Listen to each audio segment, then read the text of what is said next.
भगिनींनो, सर्वप्रथम मी आपणा सर्वांना छत्रपती शिवाजी महाराजांच्या जयंतीनिमित्त हार्दिक शुभेच्छा देते. प्रौढ प्रताप पुरंदर क्षत्रिय कुलवंतस्य सिंहासनाधीश्वर राजाधिराज योगीराज श्रीमंत योगी श्री श्री श्री छत्रपती शिवाजी महाराज की जय. स्वराज्य रक्षक छत्रपती संभाजी महाराज की जय. जय जिजाऊ जय शिवराय. जय जिजाऊ जय शिवराय. छत्रपती शिवाजी महाराजांच्या पदस्पर्शाने पावन झालेल्या या भूमीत मला शिवरायांविषयी माझे मनोगत व्यक्त करण्याची संधी दिली त्याबद्दल आयोजक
अधिकार राहिला नव्हता.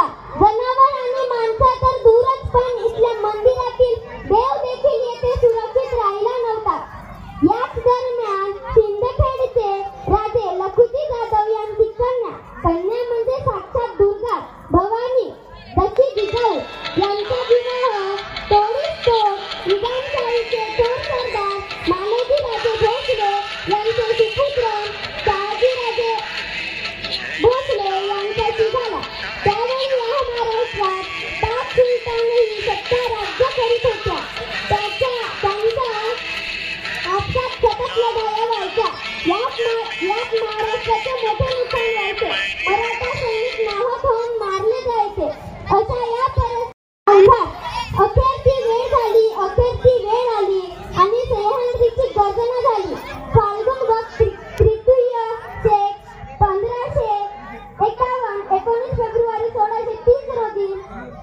माथ्यावर जणू प्रकाशाचे किरण पसरू लागले.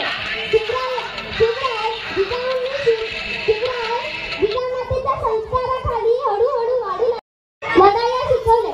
जर कोणी चुकत असेल तर त्याला सत्याची वाट दाखवा आणि जर कोणी नडत असेल तर त्याला मराठ्यांची जात दाखवा. अशी शिकवण जिजामाताकडून शिवरायांना मिळत गेली. भोळ्या भावड्या जनतेला गुलामगिरीतून मुक्त करण्याचा दृष्टिकोन त्यांनी शिवरायांसमोर ठेवला. म्हणूनच म्हणावेसे वाटते, थोर तुमचे कर्म जिजाऊ, उपकार नदी कधी न फिटणार. थोर तुमचे कर्म जिजाऊ, उपकार कधी न फिटणार. चंद्र सूर्य असेपर्यंत नाव तुमचे न मिटणार. असा या वीर मातेने घडविलेला कसा असेल तो पुत्र, कसा असेल तो राजा, कसा असेल ते राज्य आणि कसे असतील ते छत्रपती. अहो, शिवछत्रपती म्हणजे मावळ्यांचा मेळ. शिवछत्रपती म्हणजे मनगटातले बळ. शिवछत्रपती म्हणजे तलवारीची वार. शिवछत्रपती म्हणजे मनामनातले धैर्य. शिवछत्रपती म्हणजे सैनिकांचे शौर्य. शिवछत्रपती म्हणजे जिजाऊंचे पुत्र. शिवछत्रपती म्हणजे व्यक्ती नसून एक विचार आहे. व्यक्ती नसतो